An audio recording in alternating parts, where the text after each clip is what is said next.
আমি মোহাম্মদ মামুন হোসেন, ঢাকা 16 আসনের প্রতিনিধি, ট্রাক মার্কার পক্ষ থেকে। তারুণ্যের নেতা বিপিনুল হক নূর অক্লান্ত পরিশ্রম করে আজকের এই পরিস্থিতি তৈরি করেছে, আমরা তারই সহযোদ্ধা।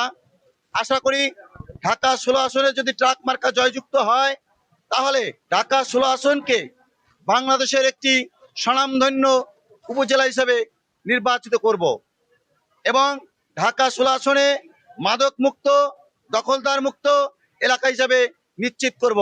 আমি মোহাম্মদ মামুন হোসেন, ঢাকা 16 আসন গণ অধিকার পরিষদ, ট্রাক মার্কার পক্ষ থেকে। এক কথায় নিরাপত্তাকে আমি সর্বোচ্চ গুরুত্ব প্রদান করব। দ্বিতীয়ত, শিক্ষা খাতকে আমি জনবান্ধব হিসেবে ছাত্রদের যাতে খুব সহজতরভাবে পাঠ্যপুস্তক পড়তে সুবিধা হয় এবং অধ্যয়ন করতে সুবিধা হয় সেই ব্যবস্থা করব। আর একটি কাজ আমি করব, বর্তমানে আমি বাংলাদেশে দেখছি একই স্কুলে বারবার ভর্তি হতে হয়। আমি এর বিপক্ষে, কারণ একটা স্কুলে যদি একবার ভর্তি হয়, সেখানে সেই ক্লাস থেকে যদি উত্তীর্ণ হয়, তাহলে দ্বিতীয়বার সেই স্কুলে ভর্তি হওয়ার কোনো প্রশ্নই আসে না। সেটা একটি ভর্তি বাণিজ্য হিসেবে বিবেচিত।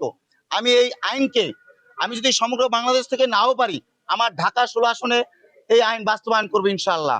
লেভেল প্লেইং ফিল্ড আপাতত খুব সুন্দর আছে এবং নির্বাচনের জন্য খুব সুন্দর একটি পরিবেশ বর্তমানে আছে বলে আমি মনে করি। আরেকটি কথা বলতে চাই, আপনাদের হাতে সুযোগ এসেছে বাংলাদেশের সংবিধান নতুন করে গঠন করার।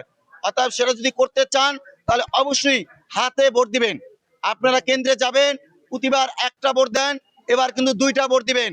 একটি ভোট প্রার্থীকে অর্থাৎ তার মার্কায়, দ্বিতীয় ভোটটি আপনারা হা অথবা না, রাষ্ট্র গঠনের জন্য একটি হাতে ভোট দিবেন। আপনারা সবাই ভালো থাকবেন। সবাই আসসালামু আলাইকুম।